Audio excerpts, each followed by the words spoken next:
Shalom sahabat Mitra Rema. Hari ini kita akan sama-sama mendengarkan firman Tuhan yang terambil dalam Injil Matius 28 ayat yang ke-18 yang berkata demikian. Yesus mendekati mereka dan berkata, "Kepadaku telah diberikan segala kuasa di sorga dan di bumi." Demikianlah firman Tuhan, dan firman ini akan sama-sama saudara dan saya renungkan di hari ini, yang saya beri judul Power Immanuel. Kuasa dari Allah yang menyertai kita. Kuasa dari Yesus Sang Immanuel itu. Nah, kita mau lihat bagaimana kuasa yang dimiliki oleh Sang Immanuel itu.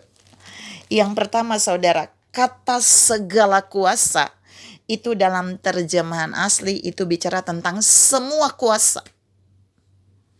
Dan saya punya beberapa poin yang mau saya share buat saudara tentang power atau kuasa yang diberikan kepada Sang Immanuel.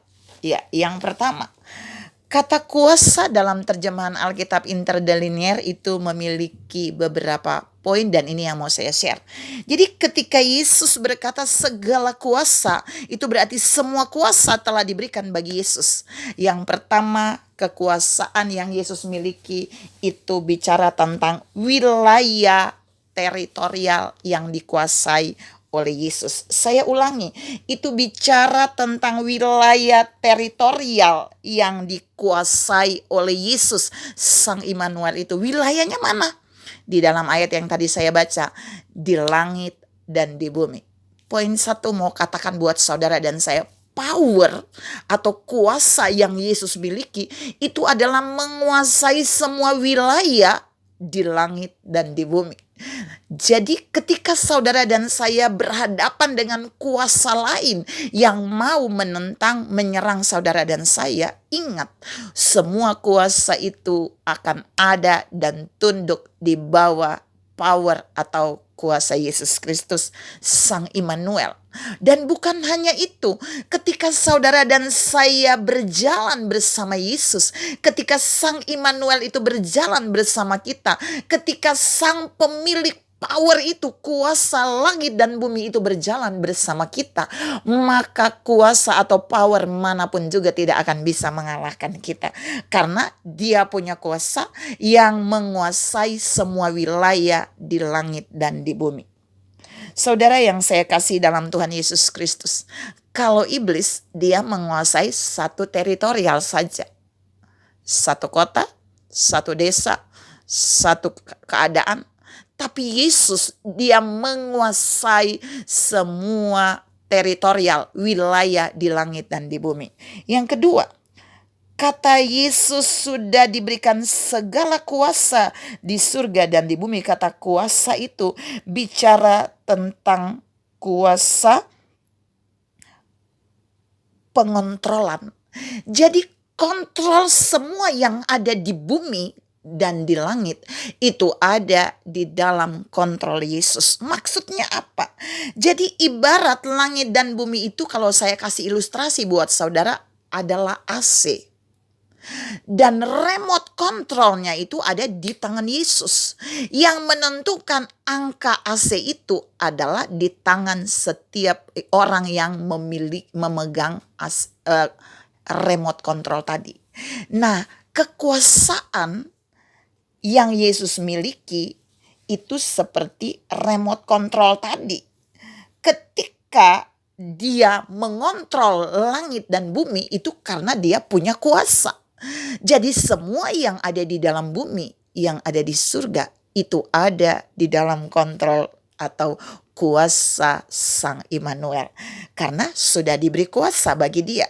Saudara yang saya kasih dalam Tuhan Yesus Kristus, ini berarti bahwa ketika saudara dan saya ada dalam kontrol yang lain, maka kita tidak lebih baik ketika kita ada di dalam kontrol Sang Immanuel. Karena waktu saudara dan saya ada di dalam kontrolnya Tuhan, kontrolnya Sang Immanuel, kontrol Yesus, maka semua kontrol yang negatif tidak akan bisa mengontrol saudara dan saya.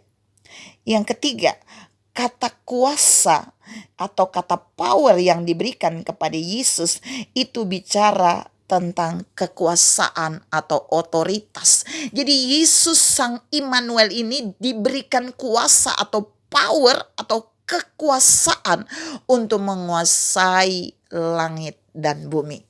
Saudara yang saya kasihi dalam Tuhan Yesus Kristus, dengan demikian kuasa atau kekuasaan manapun juga tidak bisa menaklukkan saudara dan saya ketika kita berada di bawah kekuasaan Yesus Kristus yang adalah Sang Firman yang hidup itu.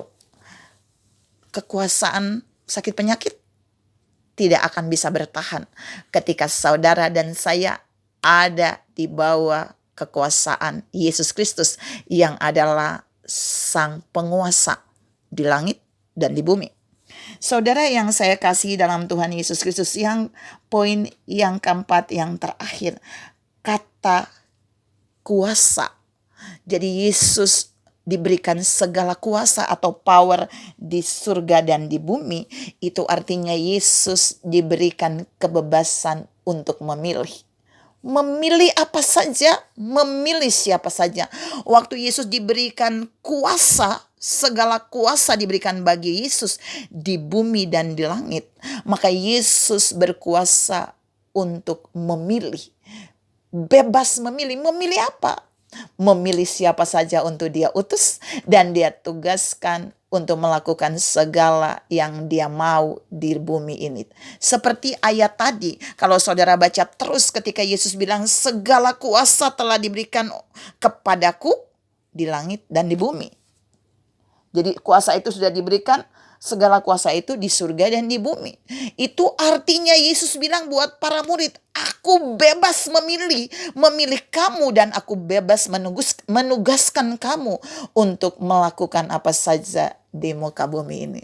Jadi saudara dan saya di poin terakhir ini kita diingatkan, kita tidak bisa memilih menurut apa yang kita mau, tapi mari kita biarkan Yesus memilih untuk mengerjakan bagian yang harus dia mau kita kerjakan. Saya ulangi, mari kita terima pilihan yang Tuhan berikan bagi saudara dan saya untuk melakukan kehendaknya di muka bumi. Bukan kita memilih apa yang kita mau dan Tuhan tunduk pada apa yang kita pilih.